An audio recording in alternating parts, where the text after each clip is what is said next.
Hi, my name is Austin Surratt, and today I'm presenting my research on why Jamestown became the first successful colony in North America.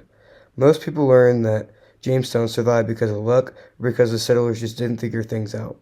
But my research shows something different. My thesis is that Jamestown's success succeeded mainly because of the three factors: John Rolfe's leadership, the headright system, and the profits of tobacco. These weren't random events, they were specific decisions and developments that changed the colony's future. First, John Rolfe played a much bigger role in Jamestown's success than I originally thought. When he arrived, the colony was struggling with starvation, disease, and constant failure. Rolfe didn't fix every problem, but he gave the colony direction by focusing on one thing it could actually produce: tobacco. He experimented with different seeds and eventually created a blend that Europeans wanted. This was the turning point because for the first time, Jamestown had a real product that could make money. Rolfe's leadership and determination gave the colony a purpose. It helped to stay alive during its weakest years. The second major reason Jamestown succeeded was the headright system.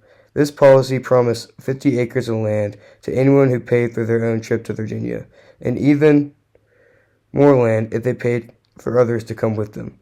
This property changed the colony's population.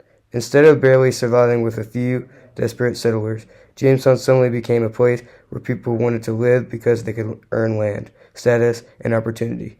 The headright system brought in workers, created plantations, and helped build a real community instead of just a temporary outpost.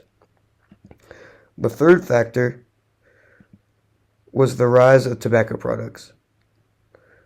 Once Rolfe's tobacco became popular in England, it created a steady stream of income. Jamestown finally had something that investors cared about. Jamestown turned the colony from a falling experiment into a profitable business. It also connected Virginia to global trade networks, attracting merchants, laborers, and eventually families without tobacco. Jamestown probably would have been abandoned like other early attempts. Some historians argue that geography, timing, and native alliances were the biggest reason for Jamestown's success.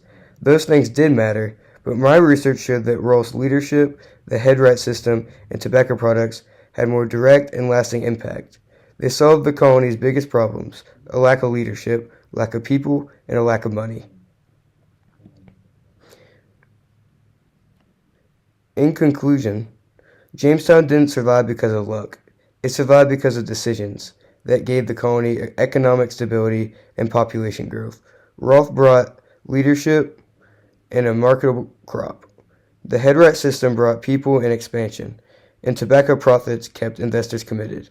These three factors changed not only Jamestown's success, but the growth of the entire English colonial system in America. Thank you all for enjoying my presentation.